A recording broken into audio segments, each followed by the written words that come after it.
Good news mga tol para sa mga maglalabas ng Honda Winner X ngayong June 2025, especially kung taga rito ka sa Cabanatuan City o taga Nueva Ecija ka. Nakapromo tayo ngayon para dito sa Honda Winner X 150. So bali ngayon mga tol ay June 2025 at ang validity ng promo ng Winner X 150 ngayon is hanggang July 31. Kaya sa mga nagbabalak maglabas ng Winner X 150, PM lang kayo sa Facebook page natin or call or text lang kayo sa number ko. At sa pagkakalam ko mga tol, nationwide itong promo ni Honda Philippines para dito sa Honda Winner X 150. Kaya sa mga nagbabalak maglabas ng Winner X 150, so inquire lang kayo sa malapit na Honda dealership sa inyo. So pagdating nga mga tol sa presyo ng Honda Winner X 150, so bali itong nasa harapan natin is yung standard version ano. So ang SRP nito is 123,900. So dahil naka-promo siya, bali makukuha nyo na lang siya ng 115,900 pesos and free na rin yung 3 years registration nito and may mga freebies pa. Kaya sa mga interesado, PM lang kayo sa Facebook page natin or call or text lang kayo sa number ko. So ikutan na rin natin ngayon itong Winner X 150 at alamin na rin natin ang technical specifications niya. So pagdating sa makina mga tol, gumagamit pa rin ito ng 149cc liquid cooled 4-valve double overhead cam program fuel injected engine na kaya mag-produce ng 15.4 horsepower at 9,000 RPM at max torque na 13.5 Newton meters at 7,000 RPM. And meron itong 6-speed manual transmission. At pagdating sa kanyang fuel mileage o sa fuel consumption niya, siguradong sulit ka dito pagdating sa pang araw-araw na gamit dahil kaya nitong umabot hanggang 52.3 kilometers per liter. Pagdating naman mga tol sa looks nitong Winner X 150, talagang napaka-sporty nito, no? May mga sharp design and yung decals niya o yung graphic design niya ay talagang bumagay din doon sa pormahan ng motor ano. So ito nga mga tol, nasa harapan natin is yung isa sa mga standard version ano. So bali meron itong dalawang version. So itong nasa harapan natin is yung Infinity Red and yung isang standard naman ay yung Pearl Iceberg White.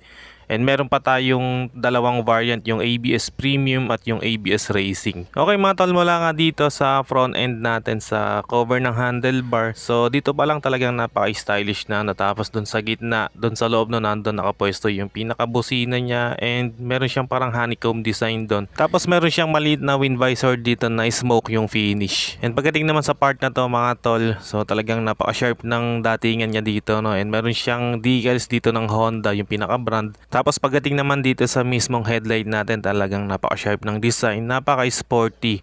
So naka-split design yung pinaka-headlight natin and ang maganda rito is LED yung ginamit and talagang napakaangas ng daytime running lights niya. Side profile naman mga tol, so meron siyang logo ng Honda rito and talagang napaka-stylish din ng design niya dito no. Tapos dito nakapwesto yung pinaka-turn signals natin o yung signal light na LED rin yung ginamit. Sa front fender naman talagang napaka-sporty rin ng design, so napakahaba nung parang pinaka-patilya niya na yun yung nagdala. And sa front shock naman natin, sa front suspension, naka-telescopic fork tayo dito. Then pagdating sa brakes, naka-disc brake with single piston caliper. So itong standard version mga tol is non-ABS ano. And then sa gulong naman, tubeless yung ginamit na may sukat na 90/80 rim 17. And dito naman mga tol sa bandang likod, so sa side profile niya dito talagang panalo yung graphic design niya no. So meron siyang Winner X dito, yung pinaka-branding niya. And dito naman sa pillion foot peg natin, so alloy yung ginamit, talagang napaka-premium ng design. And then dito naman sa mismong foot pegs ng rider, so napaka-sporty mga tol ng datingan niya and naka half shifter na din ano.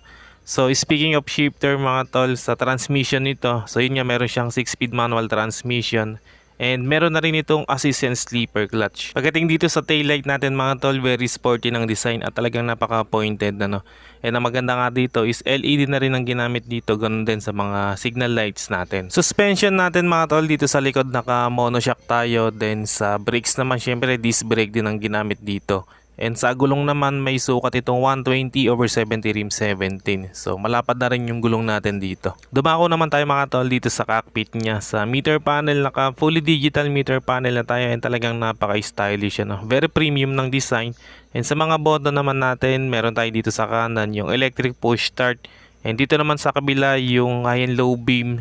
And kapag sinaga natin ang pindot dyan, meron siyang passing light. And then yung turn signals at yung busina. Sa ignition switch naman natin mga tol, keyless na rin pati itong standard version. And sa tabi niya, meron siyang opener o yung seat opener natin ano. So very convenient dahil pipindutin mo lang, mag-open na yung upuan natin. And dito sa kabilang side, so dahil standard to, so wala siyang power socket dito. Pero yung ABS Premium at yung ABS racing is meron siyang power socket. So siguro pwede natin lagyan yan ng aftermarket ano. So ganyan naman yung itsura ng pinakabatok niya dito, talagang very stylish din. Seat design naman mga tol, talagang napaka-sporty ano, naka semi-step seat design siya and meron din siyang mga stitches diyan kaya very premium din ang datingan. And two-tone din yung design niya no. And sa ilalim naman ng upuan natin, meron tayo ditong fuel tank at yung air filter niya no. So wala siyang compartment.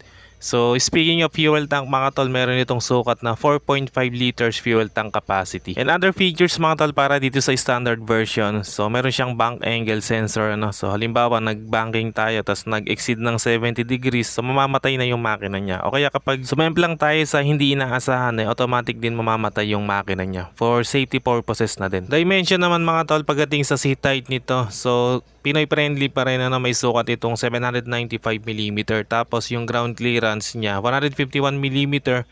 Pagdating naman sa timbang nito, may bigat lang ito 122 kg. So hindi siya ganun kabigat kaya madali lang din siyang i-manage. Okay mga tol, yan ang update natin dito sa Honda Winner X 150. So dito nga pala to sa Honda Elite Cabanatuan City, kaya kung interesado kayo, especially kung taga Cabanatuan City kayo, so PM lang kayo sa Facebook page natin or call or text lang kayo sa number ko.